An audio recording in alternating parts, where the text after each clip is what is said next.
Hi, everybody. Good afternoon. Today, I'd like to talk to you about cultural bridges and how they can be a new class of service jobs for the new economy. This is me and my brother when we were younger in China, playing with fireworks during Chinese New Year's. And I was born in America to a traditional Chinese household, immigrant parents, and I didn't speak English until I was 5. And every day, my mom would make me a hot breakfast, maybe something like leftover stewed rice, some toppings, maybe an egg, and some hot milk. And this was how my mom showed that she loved me, through her cooking. And one day, I went on my first sleepover ever in 7th grade, and it was at my Swedish friend Anna's house. And I remember very vividly waking up in the morning, having breakfast with her family, and her mom gave us a hunk of bread, dark bread, a chunk of cheese, and a lump of butter. And so I was thinking, where's the rest of the breakfast? And then I realized, this is it. And I was like, poor kids, their mom doesn't love them. And then I was thinking, how do I eat this? So I put the butter very carefully on the bread, and then I put the cheese on top of the butter, and then made a sandwich. And then her family laughed at me, because apparently this is not how you eat a traditional Swedish breakfast. Now, you might say, oh, that was a long time ago. But this year, JUCCCE Ken, who's one of China's media moguls, first media mogul, she was a trainer for this year's class of Miss Universe hopefuls, and one of the contestants asked her, how do I eat bread? And if you go to a Western-style meal with Chinese CEOs here, you might see one of them cutting into a bread roll with a knife and fork, because it is not at all obvious for Chinese people, how do I eat bread? 2 years ago, I went to New Zealand, and the Hillary Institute and New Zealand government took me around the country for a speaking tour. And we were talking about how they could better tap in to the growing tourist market of China. We have 475 million middle class today, growing to 800 million middle class by 2025, according to Helen Wang, the author of Chinese Dream. And so we were touring around, and it became obvious to me that all Chinese there must be thinking the same thing. Where's the rice? Because every single Chinese person needs at least one meal a day that's Chinese to be happy. And so, it became obvious to me, hey, why don't your restaurants serve rice? Can't your restaurants translate the menus like Hawaii translates them into Japanese for Japanese tourists? And so I think that there is a growing need for people who can spot these simple cultural barriers to economic opportunities.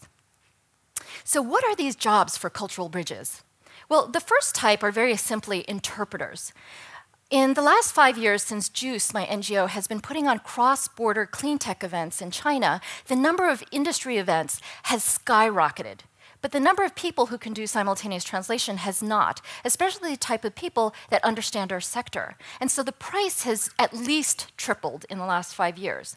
And if you get a good interpreter who can follow you around to meetings, they're like a babblefish in your ear, right? And even if they haven't traveled a lot outside of China, they understand cultural nuances and can guide meeting dynamics, right? And so a good interpreter is the difference between you setting up a good business partnership or completely failing at setting them up. So the second type of cultural bridge is cultural commentators. Now, these types of people are typically expats that are talking to their native audience. This is Jeremy Goldkorn on the left, who started a popular media site called danwei.org. And he's from South Africa, but he's lived in China since 1995. Kaiser Kuo on the right was the guitarist in China's first heavy metal band. And now he runs international communications for the internet giant Baidu. And he is from the US, but has married a Beijinger. Together, they formed a podcast called Sinica, where they offer up very witty Chinese insights for the Western audience.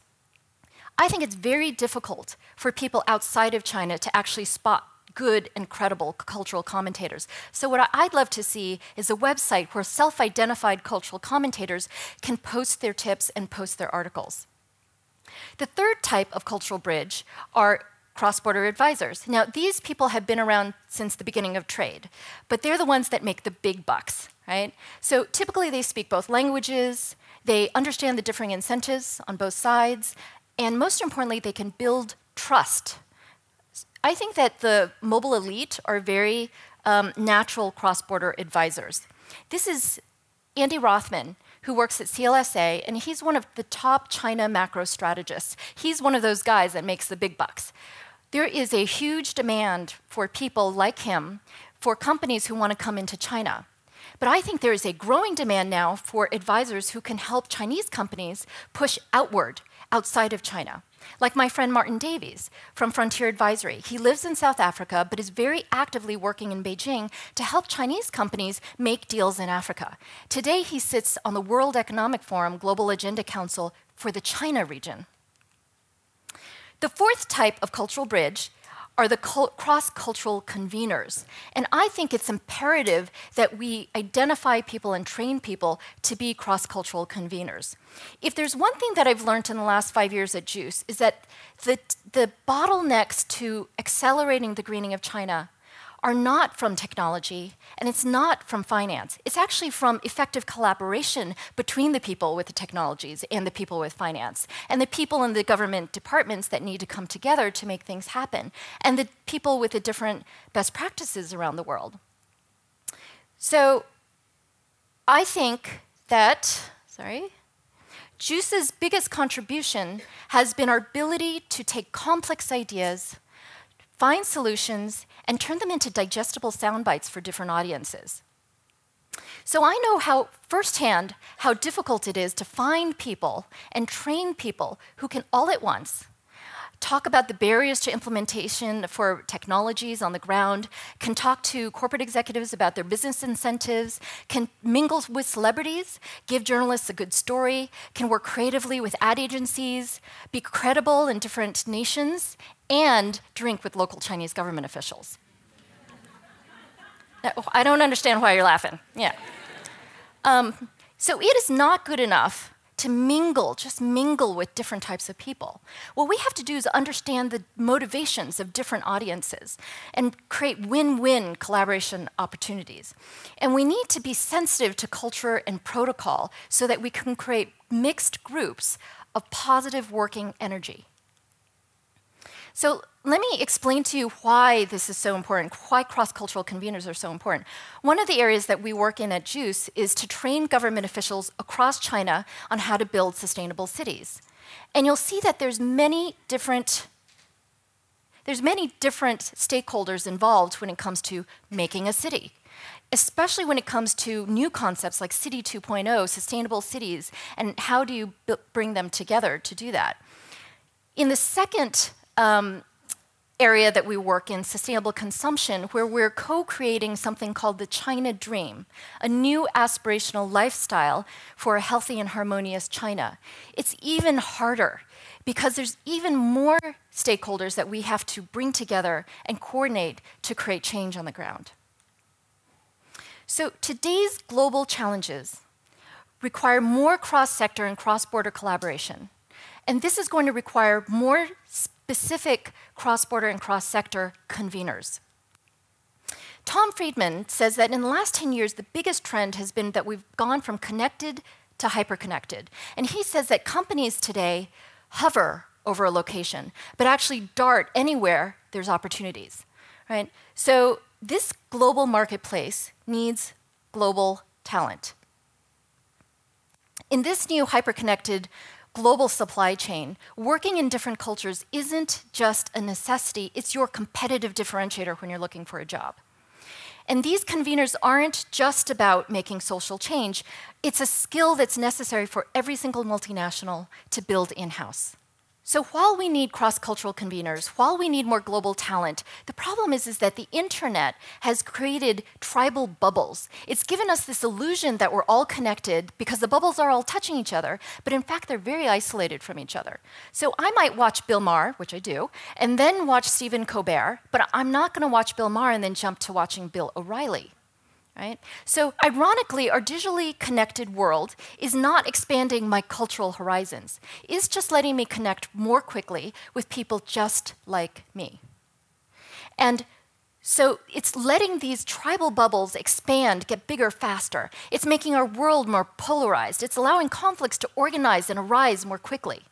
So to improve world peace, I think that we need to train more cross-cultural conveners who can purposefully jump from tribal bubble to tribal bubble and make these connections.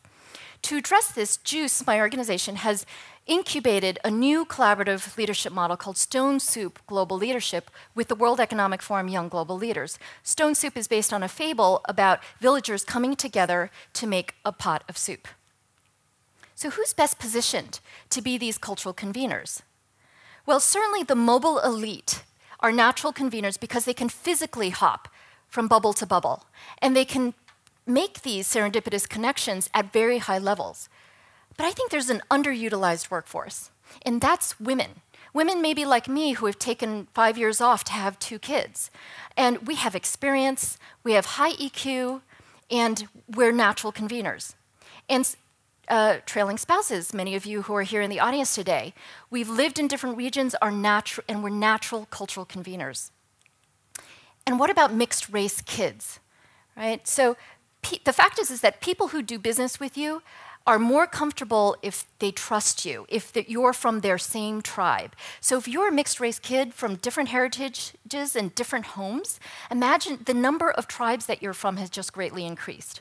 In fact, last month I was in Dubai talking to a London expat who's half Italian and half Scottish, marrying an Indian woman who's lived in Japan. So you can imagine how mobile their kids are going to be. Now, the good news is that the trend for mixed-race kids is actually going up. The 2010 US Census showed a 28% increase in the last decade for mixed-race marriages, and a 50% increase in mixed-race kids. So, will mixed-race kids be the bearers of peace and the cultural bridges for our future? I'd like to think so, because I have 2. But I don't think it's enough for us to rely just on the mobile elite or the second career women or the mixed race kids, because we need to build a pipeline. We need more universities like the American University of Paris, who claims to have the first Masters of Arts in cultural translation. There's a huge opportunity for new jobs and new solutions in this new human capital. I hope that you will go back and think about how this applies to your companies and how this applies to your kids. I'd like to go one step further and claim that these new cultural bridges can help grow our economy. So if you think about how economic development has followed the increasing effectiveness of human capital, you'll see that the first jobs were in manufacturing. And then we moved up the productivity chain to service jobs, the ultimate being innovation like Silicon Valley. But I think there's a new job in town, and that's cultural bridges. These are highly mobile jobs that are not dependent on a particular location or a building. And this workforce can be grown very quickly with small to medium enterprises, not just by a few large corporations with large infrastructure.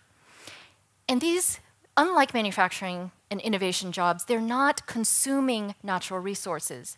They're building human ones.